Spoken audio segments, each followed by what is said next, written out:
Hello everyone, my name is Bombshow. You're welcome to my channel. It's Bombshow Television. Musha my latest musha zvinopisa zvega. Guys, rega nditangene kutenda avo vari kusubscribe, vari kulike nekushare videos edu each and every day. Our channel is growing. Ndisikade kupedza nguva. Let's get into today's story.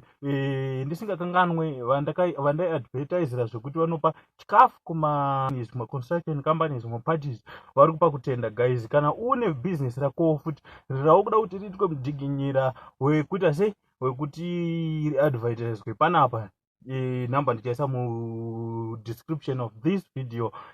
Mungogara maita sei matibata muwana nawo nemacustomers enyu. So tisikanyanyopedza nguva, let's get into today's story, the latest one of today.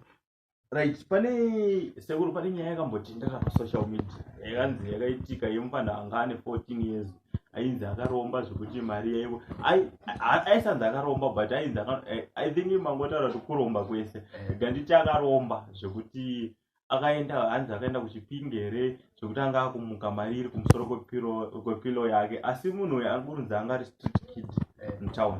Saka ada kuziva kuti haisi nyaya yange yakagadzirwa here kana kuti zviriko zvinoitika.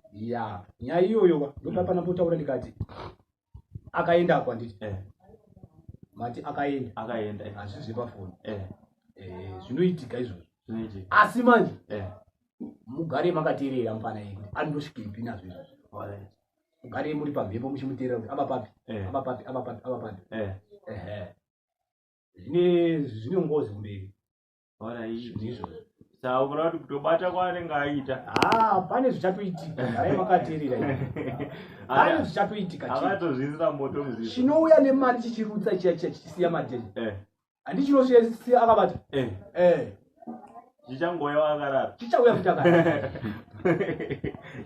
handiti haachizivi bishi muchazochiziva because nyaya iyoyo yakatenderera. Ndakazvibvunza ndikati zvirikwa here zvinhu izvi ende kune vanozvigona here. Alright, tiri panyaya iyoyo Sekuru, kune vamwe vanhu vangu akunetsa sandingene nyaya iyo ndakaisa pachannel pangu vangu akundinetsa, tipo nhamba nditori nawo kuwhatsapp kwangu wakatondiuyira kuinbox, tipo nhamba yekwakaendwa nadhapiwa. Imi munozvigona here kuri kunzi kuna hazvipira? ini ndinorombesa asi handitirombesi zvazvikuri zvavo zvezvo vanoda ini ndiri kurombesa unouya nembudzi panapa ndikugadzirira kugadzira kwa ndinokuita ndinozarura zvakawanda hakusi mungoriko kuti zvakawanda vanouya vachisarudza vari muno mukati medani ndozvandopa, asi uchiuya kuzotaura nyaya yako muno mukati medani haungouyi wondigarisa muno mudare wogara uri Sekuru ndauya kuzonzwa zvakati kusina kana seni ini chitsva ndiri muno mahari hatitezo. Aiwa, ichokwadi.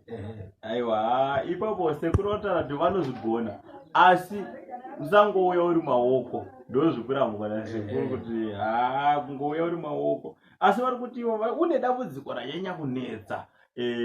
Unouya weiswa mubhuku asi usazovavhara, ndozvo zvavari kuramba izvozvo. Asi nyangwe dambudziko racho ranyanya kunetsa, kwaona mari yekombi kobva wakumbirawo yedare kuti aiwa kwandiri kuenda hakusi kamari. Aiwa, I think zvazvo kutsitsika.